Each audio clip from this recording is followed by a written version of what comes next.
Hello दोस्तों, मैं हूं रवि जैन और इस वक्त मेरे साथ मौजूद हैं जाने माने लेखक रूमी जाफरी, जो बन गए हैं डायरेक्टर और लेकर आ रहे हैं हमारे सामने एक फिल्म जिसका नाम है चेहरे। इस फिल्म में अमिताभ बच्चन, इमरान हाशमी, रिया चक्रवर्ती, क्रिस्टल डिसूजा जैसे सितारे हैं और इस फिल्म को प्रोड्यूस किया है आनंद पंडित ने। वो भी हमारे साथ जुड़े हैं। आप दोनों का बहुत बहुत स्वागत। Thank you Rumi sir, thank you for having us. Rumi Jafri ji, सबसे पहला सवाल आपसे। आपने तमाम फिल्में लिखी हैं, बहुत सारी फिल्में जो लिखी हैं उसमें कॉमिक टच काफी रहा है, कॉमेडी फिल्में लिखी हैं, लेकिन आपने जब फिल्म बनाने के बारे में सोचा, डायरेक्ट करने के बारे में सोचा, तो आपने एक थ्रिलर फिल्म को चुना। ऐसा क्यों आपने कोई कॉमेडी फिल्म नहीं डायरेक्ट की? और क्या पहले से डिसाइडेड था कि यार मैं लिखता तो कॉमेडी हूँ, काफी लिखी है, लेकिन मैं जब फिल्म बनाऊंगा तो कुछ हटके बनाऊंगा? इसके बारे में कुछ बताइए। ये बिल्कुल सही है। ये सोचा समझा डिसीजन था। ये कोई इत्तेफाक नहीं है। क्या है कि मैं इतने साल मैंने इतनी कॉमेडी, इतनी कमर्शियल फिल्म लिखी और बड़ी हिट फिल्म लिखी, लेकिन मुझे एक बेचैनी थी कि मैं कुछ नया करना चाहता हूँ, कुछ ऐसा करना चाहता हूँ जो लोगों को शॉक कर दे कि ये रूमी जाफरी का ये रूप भी है, ये चेहरा भी है रूमी जाफरी का, जो पास्ट में मैंने काम नहीं किया। तो उसके लिए मैं काफी दिन से लगा था, लेकिन मेरे जितने प्रोड्यूसर दोस्त हैं और जितने एक्टर दोस्त हैं, सब मुझे डिस्करेज ही करते थे, क्योंकि सब सेफ गेम खेलना चाहते हैं ना कि नहीं यार वही मुझसे शादी करोगी, बीवी नंबर वन, बड़े मियाँ छोटे मियाँ, वही बना। लेकिन मेरी जिद थी कि मैं नहीं, अब मैं वो काम नहीं करूंगा, कुछ नया करूंगा, अपने आप को री इन्वेंट करूंगा। तो खैर उसमें मुझे थोड़ी कुर्बानी देना पड़ी, 4-5-6 साल बिल्कुल बेरोजगार रहा, लेकिन मैं अच्छा। जिद पे अड़ा रहा और मेरा साथ दिया फिर बच्चन साहब ने। उन्होंने कहा ठीक है, तुम्हें जो लगता है बनाओ। तो फिर मैंने सब्जेक्ट फाइनल किया, फिर मेरा साथ दिया आनंद भाई ने। फिर उन्होंने कहा चलो ठीक है, तुमको अच्छा लगता है बनाओ। उनको भी एक्साइट किया कि नया जॉनर है, जब उनको सुनाया था।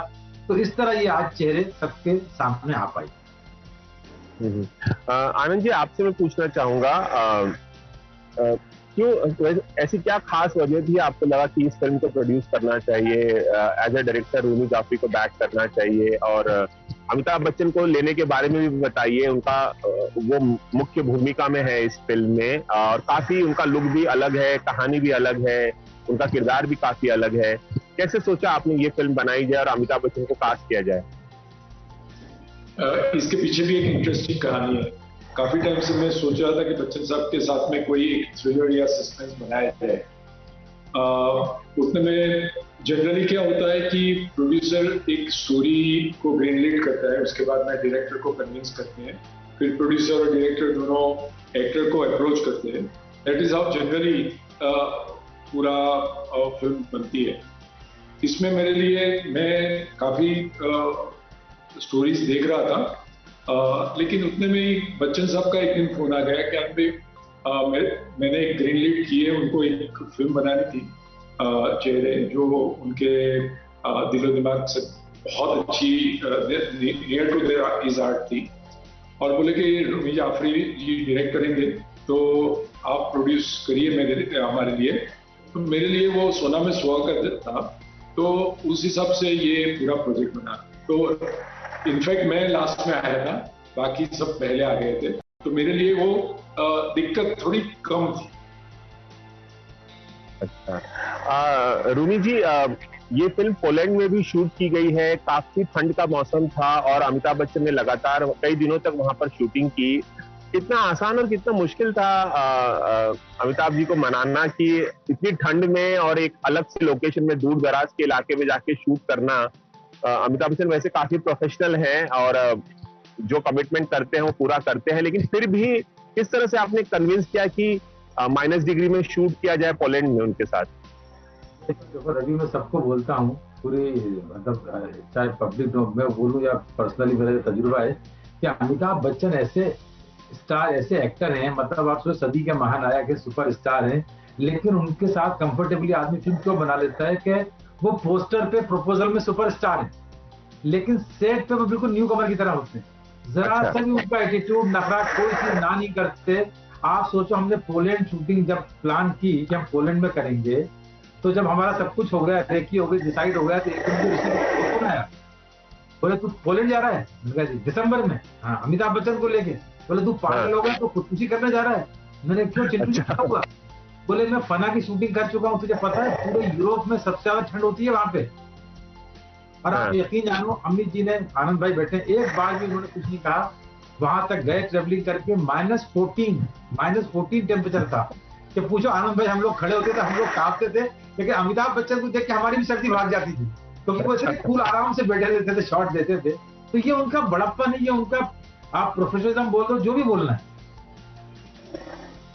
अच्छा, और आपने अमिताभ बच्चन के साथ ये फिल्म बनाई है, तो जरूर अमिताभ बच्चन के और भी ऐसे कई एस्पेक्ट्स जो हैं उनकी लाइफ के या उनके प्रोफेशनलिज्म के, उनसे बहुत सारी बातचीत भी होगी। कुछ यादगार लम्हे अमिताभ बच्चन के साथ शूट करने के कुछ अगर हमारे साथ शेयर करना चाहे रूमी सर।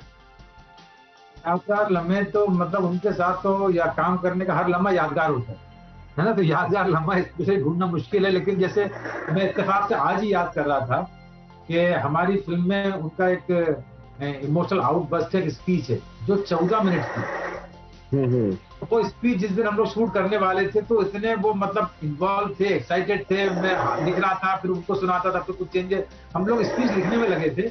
मैं हाथ से लिखता हूँ, तो जब मैंने अपने असिस्टेंट को टाइप करने के लिए दे दी, तो उनके अंदर पेशेंस नहीं था कि टाइप होने में कितना टाइम लगेगा। तो वो वेन से निकल के दौड़ते हुए गए और असिस्टेंट के रूम में घुस गए। वो लोग टाइप कर रहे थे, वो कहाँ गए, बोले जल्दी करो, मुझे जल्दी दो, और लेके आए। तो उन्होंने पूरी बाय हार्ट की। और पूछो आप आनंद भाई से, जब उन्होंने शॉट दिया है तो पूरी यूनिट 1.5-2 मिनट तक क्लैपिंग कर रही। अच्छा, हमको पता नहीं था इसकी लेंथ कितनी होगी। फिर बाद में जब हुआ तो हमने कहा जरा पता करो, असिस्टेंट को मैंने बोला पता करो कि कितना मिनट का है। हमको लगा 6-7 मिनट का है, वो निकला 14 मिनट का शॉट। तो ये तो अपने आप में हिंदी इंडस्ट्री का इतिहास है और हमारे लिए भी एक यादगार लम्हा है, पूरी यूनिट के लिए, सिर्फ मेरे लिए नहीं। आनंद पंडित जी, आप अमिताभ बच्चन के काफी अच्छे और करीबी दोस्त भी हैं। पिछले साल कोविड के दौरान और इस साल भी दूसरी लहर के बाद, कोविड की दूसरी लहर के बाद भी आप दोनों ने मिलकर कोविड अस्पताल बनाने में काफी मदद की। क्या कुछ कहना चाहेंगे अमित सर के प्रोफेशनलिज्म के बारे में, अपनी दोस्ती के बारे में, उनकी कुछ इंटरेस्टिंग एस्पेक्ट अगर आप हमें बता पाएं, क्योंकि आप बहुत करीबी हैं उनके। देखिए, मैं तो सबसे पहले तो अमित जी का सबसे बड़ा फैन हूँ। वहां से शुरू होती है जर्नी मेरी। तो बाकी की सब चीजें तो समय के साथ में बढ़ी है, बट जैसे आई एम प्राउड टू से कि मैंने दीवार 42 टाइम थिएटर में देखी थी, 42 बार शायद, और 100 दफे देखी होगी। तो I am a hard core fan of Amit ji. तो सबसे पहले तो ये है। बाकी तो जैसे रोमी भाई ने बोला कि वैसे वो एक इंस्टीट्यूशन है, जीती जागती इंस्टीट्यूशन है, whether it is about acting और वेदर इट इज फिल्म, और व्यवहार की बात, समाज सेवा की बात, कोई भी चीज में, इंफॉर्मेशन की बात, या तो आज इंटरनेट के जमाने में सोशल मीडिया की बात, कोई भी चीज में हमेशा वो आगे रहते हैं। तो उनसे हर पल कुछ न कुछ सीखने को मिलता है। जब भी जैसे 3 साल पहले हम एक मुहिम चलाई थी कि जो लोग सुन नहीं सकते उनके लिए हियरिंग एड देना, तो उन्होंने सबसे पहले बोला था कि मैं 1000 हियरिंग एड दूंगा, और उनके बर्थडे के दिन पे हमने 1000 हियरिंग एड दिए थे। और वैसे तो बहुत सारे काम करते हैं बच्चन साहब, लेकिन इस टाइम भी सेकंड जब वेव आया तब उन्होंने मुझे फोन किया कि आनंद भाई जुहू में भी कुछ किया जाए। तो हमने जुहू में एक कोविड हॉस्पिटल बच्चन साहब के सहयोग से, जुहू में वो हमने कवर किया था, मैंने कवर किया। करेक्ट। और कमाल की बताऊं आनंद भाई के बाद कि आनंद भाई ने दीवार 42 टाइम देखी, और एक समय ऐसा आया कि अमिताभ बच्चन और आनंद भाई की दीवार एक ही थी। अच्छा अच्छा, हाँ, आनंद भाई कुछ बोल रहे थे रूमी जाफरी, इस पर कुछ कमेंट करना चाहेंगे आप? नहीं, मैं इतना बड़ा फैन था सर का कि सर के बिल्कुल बगल में एक बंगलो सेल पे आया था, तो बिना कुछ जाने समझे सोचे बिना मैंने वो बंगलो लिया, क्योंकि रोहित भाई ने बताया वैसे इट वाज ए कॉमन दीवार के बीच में। और लास्ट में फिर बच्चन साहब को गार्डन बनाना था, तो फिर हमने वो दीवार हटा दी और बच्चन साहब को दिया था। तो बहुत सारी यादें बच्चन साहब के साथ में जुड़ी हुई। रूबी सर, आपने इस फिल्म को लिखा भी है, डायरेक्ट भी किया है और एक गाना भी लिखा है जिसे अमिताभ बच्चन ने अपनी आवाज दी है। अमिताभ सर ने पिछले 3-4 दशकों में बहुत चुनिंदा गाने गाए हैं और आपने उन्हें कैसे कन्विंस किया एक बार फिर से माइक थामने के लिए, एक बार फिर से प्लेबैक सिंगिंग करने के लिए, भले ही अपने लिए किया हो, उन्होंने एक गाना कैसे गवाने के लिए उन्हें राजी कर लिया आपने, और इस गाने की खासियत बताइए। राजी ऐसा कुछ हमको उनको मनाने की, राजी करने के लिए कोई मेहनत नहीं करना पड़ी। मैं बताया ना, फिल्म के अंदर जब वो हाँ करके इन्वॉल्व हो जाते हैं तो फिल्म के बेटरमेंट के लिए, फिल्म की अच्छाई के लिए जो जो करना है वो सब करते हैं। तो जब हमने मतलब आनंद भाई हमने डिसाइड किया कि इतना अच्छा टाइटल, इसका एक टाइटल सॉन्ग होना चाहिए और बच्चन साहब कर देंगे, गा देंगे, तो फिर तो वो इतिहास हो जाएगा। तो ये गाना मतलब मैंने लिखा है, लेकिन जबकि मैं लिखना चाहता नहीं था। अब ये गाना जो है, इत्तेफाक ऐसा हो गया कि कुछ ऐसी नौबत आ गई कि लॉकडाउन चल रहा था, हमको शूट भी करना था, बच्चन साहब से गवाना भी था। तो मेरी और अमित जी की एक चीज है, हमारी 26 साल से सिर्फ इसीलिए पटती है, जो मुझे इतना प्यार करते हैं, कि हम दोनों का एक लिटरेरी बैकग्राउंड है। तो हम लोग आपस में अच्छी पोइट्री, अच्छे शेर एक दूसरे को सुनाते रहते हैं, भेजते रहते हैं। तो वो अच्छा गया, तुम्हें इतना अच्छा सेंस है। मैंने उनको ऑलरेडी एक नज़्म पहले लिख के दी थी, तो उन्होंने कहा लिखो। फिर इधर आनंद भाई ने भी बोला, विशाल शेखर के पास जब गए तो उसने भी बोला रूम भाई आप लिखो। तो मैंने कहा ठीक है। मैंने कहा मैं जिंदगी में पहली बार लिख रहा हूँ, मैंने लिख के दिया और किस्मत मेरी अच्छी थी, पसंद भी आ गया सबको, अमित जी को भी पसंद आ गया, रिकॉर्ड भी हो गया और बहुत बड़ा रिकॉर्ड हुआ। बुद्धा प्रेस में कोई 125 म्यूजिशियन के साथ रिकॉर्ड हुआ। फिर उसके बाद अमित जी का पिक्चराइज भी हो गया, फिर इतिहास हो गया। मेरी किस्मत अच्छी है, ये बोलो आप। अब गाना कितना अच्छा हुआ आप बताओ। जी जी जी। आनंद पंडित जी, मैं आपसे पूछना चाहूंगा कि ये फिल्म, इस फिल्म की जो रिलीज है बार बार टलती रही है। पिछले साल रिलीज होने वाली थी अप्रैल महीने में, फिर एक बार नई डेट आई जब थिएटर्स खुलने लगे और उसके बाद फिर सेकेंड वेव आई और उसके बाद अब तक ये फिल्म रिलीज नहीं हो पाई है। कई जगहों पर महाराष्ट्र में अभी 25 जिलों में थिएटर्स ओपन करने की अनुमति दी गई है। धीरे धीरे देश भर में सिनेमा घर खुलने वाले हैं। ऐसे में कब रिलीज करने का प्लान कर रहे हैं आप चेहरे? मेरे हिसाब से बहुत जल्दी हम रिलीज कर देंगे और काफी जगह पे मेजोरिटी स्टेट ने तो ओके कर दिया है। महाराष्ट्र ने भी जैसे आपने बताया वैसे 25 जिलों में ओपन कर दिया है। सो मे बी दूसरा 8-10 दिन लगेगा सबको अपनी अपनी प्रॉपर्टी खोलने में। तो शायद हो सकता है कि अगस्त में ही हम इसको रिलीज कर दें। अगस्त में ये फिल्म रिलीज हो सकती है आपका कहना है? एक बहुत महत्वपूर्ण सवाल मैं पूछना चाहूंगा। इस फिल्म में रिया चक्रवर्ती भी हैं और हम सब जानते हैं कि सुशांत सिंह राजपूत की मौत के बाद किस तरह के इल्जाम रिया चक्रवर्ती पर लगे, किस तरह से सोशल मीडिया पर उनके बारे में तमाम बातें कही गई, किस तरह से इल्जाम लगाए गए उन पर। उसके बाद जब इस फिल्म का पोस्टर आया तो इस फिल्म के पोस्टर से रिया चक्रवर्ती नदारद थी और ऐसा भी, ये सवाल मैं दर्शकों की तरफ से पूछ रहा हूँ, ऐसा भी लोगों में एक ये भी भावना है कि रिया चक्रवर्ती का रोल शायद काटा गया है, छोटा किया गया है, उन्हें प्रमोशंस में इन्वॉल्व नहीं किया जा रहा है। इन सब सवालों पर आप क्या कहना चाहेंगे रोमी सर? अरे ऐसा कोई, हमारी फिल्म तो अगर तुम्हें याद हो तो ये लॉकडाउन और सब हादसे होने से पहले कंप्लीट हो चुकी थी। हमारी तो लास्ट ईयर रिलीज होने वाली थी। हमारा तो लॉकडाउन से पहले एडिट भी लॉक हो गया था। ना एक फ्रेम उसमें कम किया गया, ना एक फ्रेम बढ़ाया गया। जो हमारी फिल्म थी, जो हमने बनाई थी, फिल्म बिल्कुल वैसी ही, हमने उसमें कोई वो नहीं किया। और जहाँ रहा सवाल पोस्टर का, तो रवि अगर डालते तो कंट्रोवर्सी होती, नहीं डाला तो हमने कोई प्लानिंग नहीं की थी। हमेशा पब्लिसिटी हम लोग प्लान करते हैं कि पहले ये पोस्टर जाएगा, फिर नेक्स्ट पोस्टर में ये रिवील होगा, तीसरे में। अभी जैसे पोस्टर में तो सिद्धांत कपूर भी नहीं था, उसके बारे में किसी ने नहीं पूछा कि क्यों नहीं था वो। तो ऐसा कुछ नहीं, वो ऐसा कोई हमने कोई प्लानिंग वाला नहीं की थी। आनंद भाई से पूछो, आनंद भाई पता होता ना हमने ऐसा। तो आपका ये भी कहना है कि इस फिल्म से रिया चक्रवर्ती का रोल छोटा नहीं किया गया है, काटा नहीं किया, जो पहले से था उतना ही रोल है उनका? बिल्कुल सही, उतना ही। आनंद पंडित जी, आप क्या कुछ कहना चाहेंगे इस कंट्रोवर्सी के बारे में और रिया चक्रवर्ती को लेकर जिस तरह की बातें हुई और फिर आपकी फिल्म से जोड़ा गया और बहुत सारे अटकलें लगाई जाने लगी कि रिया इस फिल्म में शायद नहीं दिखेंगी, रोल छोटा किया गया है, उन्हें प्रमोशन में नहीं शामिल किया जा रहा है। आप क्या कुछ कैसे रिएक्ट करना चाहेंगे आनंद? मैं इसमें 2-3 चीज बताना चाहूंगा कि जैसे रोहित भाई ने बताया वैसे हमने रिया को बतौर एक्ट्रेस साइन किया था।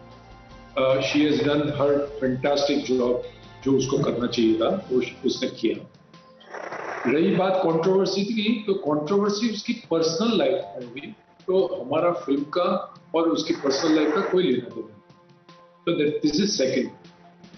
थर्ड, हमने ये जो पोस्टर की आप बात कर रहे हैं, तो उसमें उस टाइम अगर हम डालते तो लोगों को लगता कि हम अनड्यू एडवांटेज ले रहे हैं सिचुएशन का, कमर्शियल एडवांटेज ले रहे हैं कंट्रोवर्सी करके। तो हमारा कॉन्शियस डिसीजन सबका ये था कि अगर उसका चेहरा उसमें नहीं दिखाया जाता है, कोई तकलीफ नहीं है, क्योंकि उसकी पर्सनल लाइफ में फिर से रिपल क्यों डाल रहे हैं। और जब वो कंफर्टेबल हो गई थोड़ी सी, तब हमने सोचा कि, और उससे बात भी की थी कि अभी उसको ट्रेलर में हम ला सकते हैं। तो हमें उसका कोई अनड्यू एडवांटेज नहीं लेना था। बेचारी लड़की के ऊपर लाइफ में बहुत तकलीफें आई है, and we are standing along with her, और उसका एक भी सेकंड का कोई रोल काटा नहीं। जी जी जी।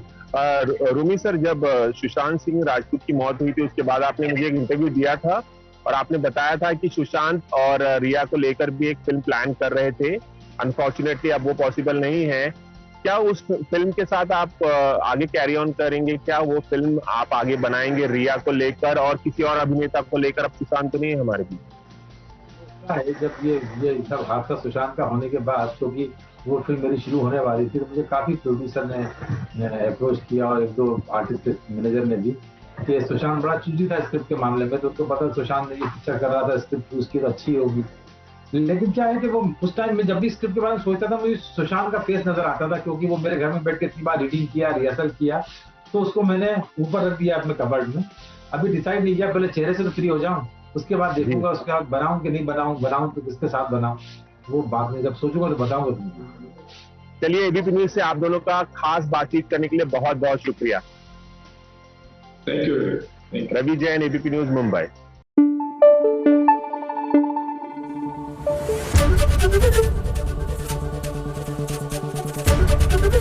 एबीपी न्यूज आपको रखे आगे।